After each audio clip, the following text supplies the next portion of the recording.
Kemunduran peradaban Islam. Allah Subhanahu wa Ta'ala mengutus Nabi Muhammad SAW sebagai uswatun hasanah bagi umat manusia. Beliau mendapat amanat dari Allah Subhanahu wa Ta'ala untuk memimpin dan membimbing manusia ke jalan yang diridhoi Allah. Beliau diutus untuk memperbaiki budi pekerti umat manusia, khususnya bangsa Arab yang moralnya sudah keterlaluan buruk dan tidak memiliki aturan dan tatanan yang benar, sehingga mereka berada dalam keadaan yang menggunakan hukum rimba yang ada. Siapa yang kuat, dialah yang berkuasa. Seolah-olah kebiasaan mabuk-mabukan merajalela, perzinaan, pemerkosaan, perampokan, dan lain sebagainya terjadi di mana-mana. Faktor kemunduran peradaban Islam di dunia. Setelah berhasil membangun kejayaan selama 14 abad lebih, akhirnya peradaban Islam tersungkur serangan bertubi-tubi. Mengguncang Islam, akibatnya kaum muslimin mulai goyah. Puncaknya adalah tergusurnya khilafah Islamiyah di Turki dan pentas perpolitikan dunia.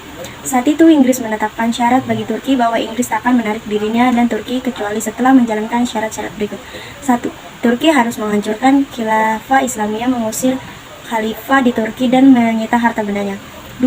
Turki harus berjanji untuk menumpas setiap gerakan yang akan mendukung khilafah. 3. Turki harus memutuskan hubungan dengan Islam. 4. Turki harus memilih konstitusi sekuler sebagai pengganti dan konstitusi yang bersumber dari hukum-hukum Islam. Mustafa Kemal Atatürk kemudian menjalankan syarat-syarat tersebut dan negara-negara penjajah pun akhirnya menarik diri dari wilayah Turki. Jadi terakhir kaum muslimin hidup dalam naungan Islam adalah tahun 1924, tepatnya 3 Maret saat khilafah Utsmaniyah alias Konstantinopel diruntuhkan oleh kaki tangan Inggris keturunan Yahudi.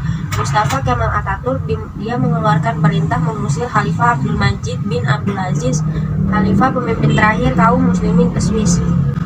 Kaum non-muslim segera mengganti undang-undang dan peraturan Islam yang diterapkan dengan undang-undang peraturan pemilik mereka, serta mengubahkan kurikulum pendidikan untuk mencetak generasi-generasi baru yang mempercayai persepsi kehidupan menurut Barat, serta memusuhi akidah dan syariat Islam. Khalifah Islamiyah dihancurkan total dan aktivitas untuk mengembalikannya serta mendakwakannya dianggap kriminal dan dapat dijatuhi sanksi oleh undang-undang.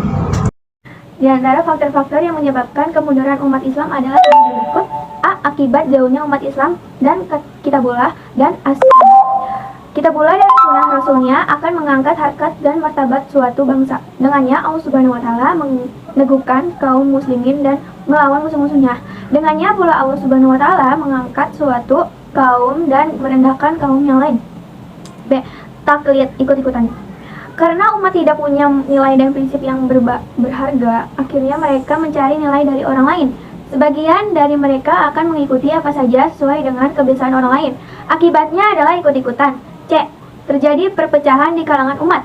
Banyak organisasi dan partai-partai umat Islam yang tidak memiliki konsep persatuan dan kesatuan fitrah. Pemikiran dan akidah semua merasa dirinya benar, yaitu sikap bahwa antara gerakan yang satu membutuhkan gerakan yang lain. D. Adanya pertempuran antara hak dan batil. Salah satu pelajaran berharga bagi umat Islam adalah perang salib, yang dimensi pertempuran politik, ekonomi, dan perang di tataran keagamaan. Pada saat itu, umat ini merasakan keberadaan pada titik terbawah dalam kehidupan. Kehilangan kepercayaan diri, saat itulah mereka punya peluang untuk dimurtadkan. Perang pemikiran ternyata merupakan langkah pertama yang utama dalam pertempuran antara hak dan batil. Sekarang ini banyak teori yang menjauh dari nilai-nilai Islam. Teori berkaitan kemanusiaan seperti ekonomi, politik, sosial, budaya, psikologi, dan lain-lain. Karena kita tidak memiliki paradigma teori yang bersumberkan Al-Quran dan Sunnah Rasulullah SAW. Akhirnya kita semua mengikuti teori-teori tersebut tanpa menyelesaikannya. Akibat persepsi kita berubah, secara berpikir kita berubah. Umat Islam tidak lagi mencerminkan cara berpikir yang Islam, sehingga emosi umat Islam pun tidak memiliki emosi yang Islami. Selain itu, diyakini beberapa sebab kemunduran Islam itu adalah kebodohan, ilmu yang tanggung, kemalasan, lemahnya semangat berkorban, dan hilangnya etos kerja, dinamisme, kurangnya kepercayaan diri, dan keberanian. Mustafa Kemal Atatürk lahir 1881, meninggal pada 10 November 1938 di Istana Dolmabahce, Istanbul, Turki. Dimakamkan pada 10 November 1953 di Anıtkabir, Ankara, Turki. Pendidikannya di Akademi Militer Ottoman pada 1923 sampai 1938, di Turkish Military Academy pada 1899 sampai 1902. Jabatan sebelumnya yaitu Presiden Turki pada tahun 1923 sampai 1925 dan Perdana Menteri Turki pada 1920 sampai 1921. Mustafa Kemal Atatürk.